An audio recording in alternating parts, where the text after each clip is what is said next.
हनुमान बेनीवाल जी आज के टाइम में बहुत ज़्यादा सुर्खियों में है और सुर्खियों की वजह है भाजपा के खिलाफ लगातार बयानबाजी करना और साथ-साथ में उनके घर का कनेक्शन कट जाना, वो भी उनको ट्रेंडिंग में लेकर आया। अगर आप हनुमान बेनीवाल जी के सचिवालय फैन्स हो वीडियो को आखिर तक देखना, लेकिन सभी आखिर तक देखना वीडियो में बहुत अच्छा लगने वाला। फाइनली वीडियो को शुरू करते हैं।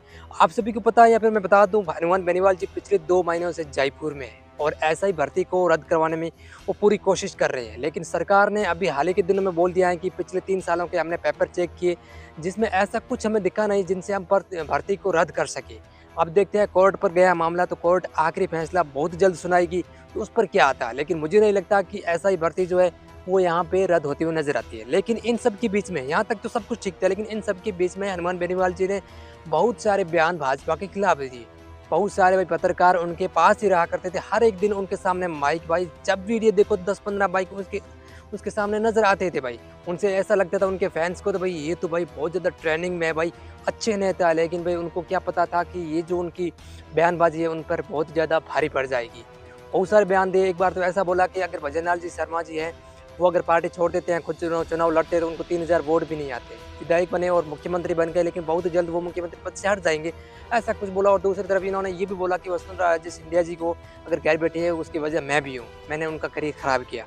इसके अलावा बहुत सारे बयान ऐसे दिए जो भाजपा सरकार के खिलाफ थे। अब देखो भाई सरकार के खिलाफ आप जाते हो उसके बाद आप अच्छी उम्मीद रखते हो तो ऐसा कभी हो भी नहीं सकता। ऐसा होते ही भाई पीछे क्या हुआ, उनका बिल कट गया, यानी कनेक्शन ही कट गया है बिजली का। अब बयानबाजी इसमें बहुत ज़्यादा तेज़ हो गई है। हनुमान बेनीवाल जी ने खुद ने कहा कि मेरे नाम का कोई कनेक्शन था नहीं, क्योंकि जब हम एमएलए का पर्चा भरते हैं, नामांकन भरते हैं, उसमें ही साफ तौर पे लिखा होता है कि आप पर कितना कर्ज है और सरकार का आप पर कितना बकाया है, वो चीज़ बतानी पड़ती है। तो भाई वो चीज़ अगर होती तो मेरा इतना बिल कैसे आता, ठीक है। लेकिन भाई हकीकत ये है कि वो जो बिल है 10 लाख से ऊपर बिल आ रखा है, वो उनके नाम के नहीं है, उनके भाई के नाम से, यानी बेनीवाल के नाम से नहीं, उनके भाई का मतलब बिल था और उनके नाम पर उनका घर का सब कनेक्शन था। और उन्होंने एक चीज़ ये भी बताई कि मेरा जो ऑफ़िस है, वो भी मेरे घर में है। तो अब आप सोच सकते हो ऑफ़िस घर पे तो उसमें एसी भी लगी हुई है और भी चीज़ें होगी, ठीक है ना? पूरे घर का कनेक्शन भाई के नाम था, लेकिन यूज़ तो हनुमान बेनीवाल जी कर रहे थे। तो इन सब के बीच में भाई 10 लाख से ऊपर बिल था और उनका कनेक्शन हाल ही के दिनों में काट दिया गया। लेकिन भाई इसमें एक इंटरेस्टिंग चीज़ ये भी है, ठीक है ना? बेनीवाल जी एक चीज़ ये भी कहते हैं कि मैं जनरेटर लेकर आऊँगा बहुत जल्द। भजनलाल सरकार की मैं बिजली क्यों लूँगा भाई? अब देखने वाली बात है कि हनुमान बेनीवाल जी है, वो जनरेटर कब यूज़ करते हैं भाई? कब लाते हैं अपने घर के लिए? लाते हैं तो भाई बहुत ज़्यादा महँगा पड़ने वाला है, क्योंकि भाई उन्होंने खुद की ऑफ़िस घर पे रखी है और घर पूरा वहाँ पे परिवार पूरा यहाँ वहाँ रहता है। तब देखने वाली बात ये रखी है। और दूसरी चीज़ ये भी बोली है कि मैंने जून के महीने में 2 लाख रुपए भरे हैं और साथ में सेटलमेंट, यानी मैंने एक ही चीज़ बताया कि मुझे आगे कितने पैसे भरने हैं। तो वापस मुझे मौका भी नहीं दिया कि भाजपा सरकार ने कनेक्शन मेरा काट दिया विद्युत विभाग ने, कहने का मतलब। तो भाई बहुत सारी चीज़ें भाई पिछले 15 दिन में घटी हैं। तो भाई हनुमान बेनीवाल को फेमस तो कर गई है, लेकिन थोड़ा-सा उनको नुकसान भी हुआ है। वैसे आपको क्या लगता है, मुझे कमेंट करके ज़रूर बताएँ। बेनीवाल मैं बताऊँ तो एक बहुत अच्छे नेता है, लेकिन बयानबाजी उनको थोड़ा-सा टीआरपी गिराई है, क्योंकि आप सरकार के खिलाफ जाते हो तो भाई थोड़ी-सी आपकी इज़्ज़त घट-सी जाती है। मैं मानता हूँ कि आप बहुत बड़े नेता हो, सांसद चुनाव नहीं जीत पाए, लेकिन विधानसभा में अभी भी आप हो, लेकिन बहुत अच्छे नेता हो। लेकिन भाई आपको विधानसभा से इसलिए नहीं जिताया कि आप जयपुर में जाके बैठ जाओ, ये भी एक सोचने वाली बात है। हनुमान बेनीवाल जी पिछले 2 महीनों से जयपुर में हैं और विधानसभा में वो काम नहीं कर पा रहे हैं, ठीक है ना? तो जनता ने किस लिए उनको जितवाया, ये भी एक सोचने वाली बात है। अगर जितवाया है तो उनके साथ रहने के लिए जितवाया था भाई, हमारा हर एक काम करेगा, लेकिन भाई खुद का ही कनेक्शन कट रहा है तो दूसरों का कनेक्शन वो क्या जुड़वाएगा? पहली चीज़ तो ये है। और पिछले 2 महीने से वहाँ हैं तो जनसभा कहाँ पे हो रही है? कहाँ वो डोर टू डोर मिल पा रहे हैं, ठीक है ना? हनुमान बेनीवाल जी हमारे रविंद्र सिंह भाटी जी की तरह कहते हैं कि मैं 24 घंटे उपलब्ध हूँ। भाई जयपुर होने पर क्या उपलब्ध है? ठीक है ना? ये भी एक सवाल है।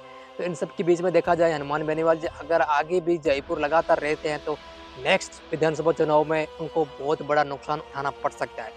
अभी उनकी इज़्ज़त बच रखी है विधानसभा चुनाव के चलते, लेकिन वो भी जा सकती है, क्योंकि आप जनता के बीच में नहीं रहोगे तो आप चाहे कितना भी बड़े नेता क्यों ना हो, फिर वो आपका वापस नहीं बनता। धर्मेंद्र जी जो कि बहुत बड़े अभिनेता हैं, बीकानेर के सांसद बने थे, लेकिन वो जनता के बीच में नहीं रह पाए थे, ठीक है ना? उसके बाद क्या हुआ आप सभी को पता है। बहुत सारे बड़े-बड़े नेता हैं जो पिछले विधानसभा चुनाव में हारे हैं और उसकी वजह क्या है भाई, वो लगातार जनता के बीच में नहीं रहे और उनकी उम्मीदों पर खरा नहीं उतर पाए। अब एसआई भर्ती में सारे तो नागौर के नहीं है। मैं ये नहीं कहता है कि आप एसआई भर्ती में आप अच्छी माँग उठा रही, मैं मानता हूँ। लेकिन भाई लगातार वहाँ बने रहना, ठीक है ना? जनता का कुछ भी ना करना, तो वो तो आपके लायक का काम नहीं है, वो तो आपको नुकसान उठाना पड़ेगा। अब आगे देखते हैं क्या होता है। बहुत सारे बयान आ रहे हैं भाई हनुमान बेनीवाल जी के प्रति, एपेक्स में भी आ रहे हैं, मदन राठौड़ जी ने भी बयान दिया है हनुमान बेनीवाल जी के प्रति, भजन लाल जी भी बोलते आ रहे हैं। अब देखो आगे क्या होता है हनुमान बेनीवाल जी का। वैसे आपको क्या लगता है मुझे कमेंट करके ज़रूर बताएं। बेनीवाल जी थोड़े से आई थिंक पटरी से उतरते हुए नज़र आ रहे हैं। बहुत अच्छे नेता हैं, दिग्गज नेता, जाबाज़ नेता भाई, हिम्मत वाले हैं। लेकिन भाई लगातार जयपुर में रहना, वो थोड़ा-सा जनता को अच्छा आई थिंक नहीं लग रहा है। वैसे आपकी इस पर क्या राय है मुझे कमेंट करके ज़रूर बताएँ।